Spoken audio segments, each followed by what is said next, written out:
Hi, my name is Brian Gilbert. I am a student at Sonoran Desert Institute of Firearm Technology. And this video is going over one of my classes, the FTT-130 Customizing and Woodworking. And one of the projects we had to do for this class is to build a black powder rifle. They sent us a Shenandoah black powder rifle that you put together by Traditions.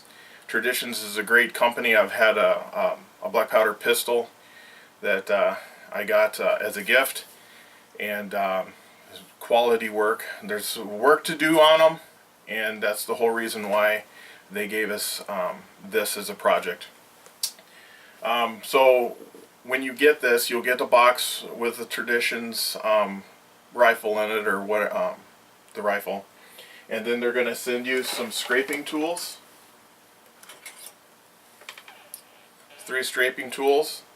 My suggestion is you get them all sharpened up really nice and sharp before you begin the stropping process, along with inletting black. Now, when I first did my pistol, I did not have this, and then I found that I had some issues trying to get the parts to fit tight within the stock because I was taking too much material off, and of course we all know with wood, if you take too much off, it's hard to really put it back. So, if at all. So the inlet black, basically what you do with it is that you put a real fine, even film around the metal part, and then you press it down to where it's supposed to go, and it leaves a black mark of where the high points are, and then you take the scraping tools, and then you scrape a little bit off at a time, and it's a lot of trial and error until you get the perfect fit where you have a really nice fit. Some of the other things I had to buy: wood stain. I also went with the polyurethane clear gloss.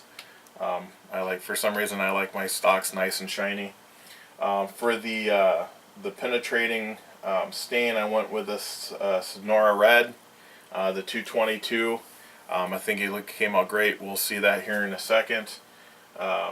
Along with, you're going to need some Loctite, a scribing tool, some punches, the files that we got in class. You're going to need those to help shape the stock, as well as to shape some of the brass parts that go onto the rifle. I have some super blue. I know we talked about in the class about doing the red rustic look on the barrel. I don't personally care for that, and the stuff that I tried to get, they were out,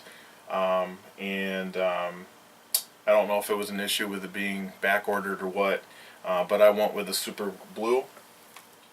You're also going to need some steel wool, a sanding block, various types of sandpaper. So we'll take a look at my rifle. So this is the finished product. As you can see, the red finish. It's got some brass parts. So you have a brass butt plate along with a lower piece that you have to file in to where it mates up pretty good. You have your trigger guard here. Again, you had to inlet that as well. The trigger mechanism, it has a 2-trigger system. So when you pull the hammer back and you pull the first trigger, it takes a little bit more force or pounds to set the hammer free, and then if you pull the back trigger first, you're going to hear a click, and then it kind of puts it to where the front trigger is more of a hair trigger for a lighter pull. We have our barrel here. Like I said, we did the bluing. We had to tap in the front and the rear sights. One thing that I had an issue with is when you were putting it together, you have a spring in there that puts tension to the ramrod. It wasn't putting a whole lot of tension, if any. So what I did is I just bent it a little bit more to give it more of an arc, and then it fits in there pretty good.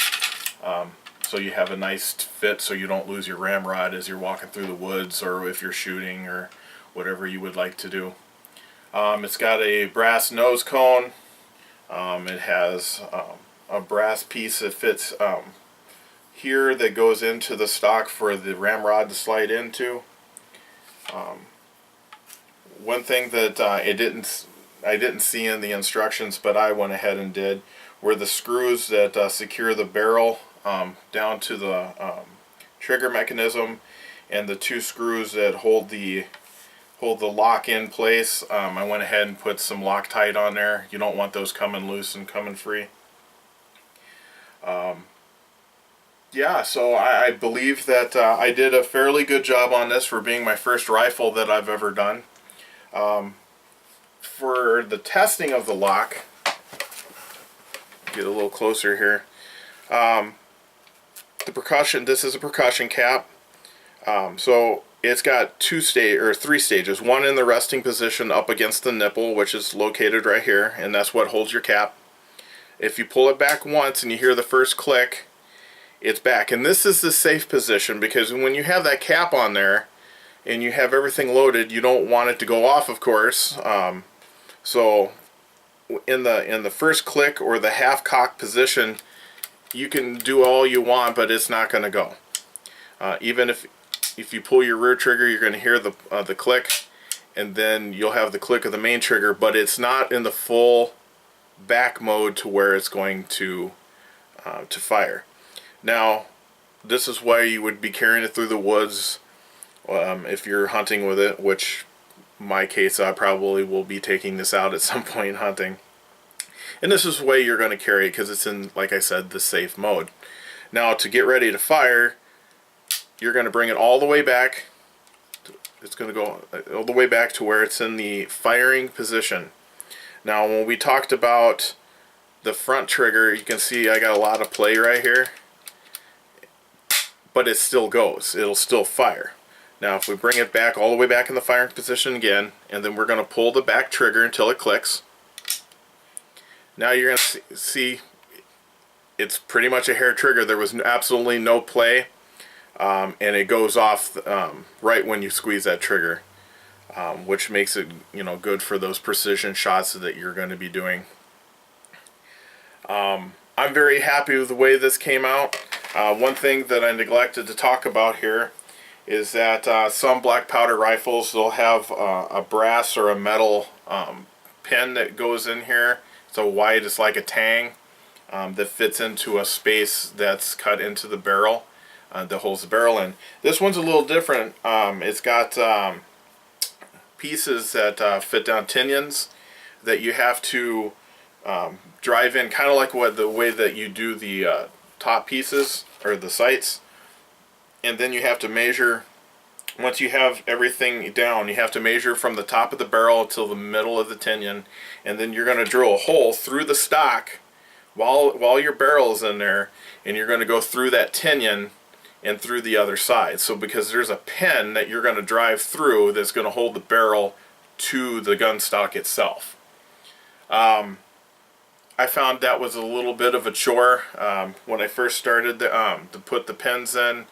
The pin didn't want to go through the tinion because I had a little, the tolerances there were like right there, and it just didn't want to go through. So I had to widen that out a little bit. Didn't want to break the stock, because when I was tapping it in, I could see the other side of the stock pushing out, and I didn't want to crack my stock or anything. So I just widened those holes out.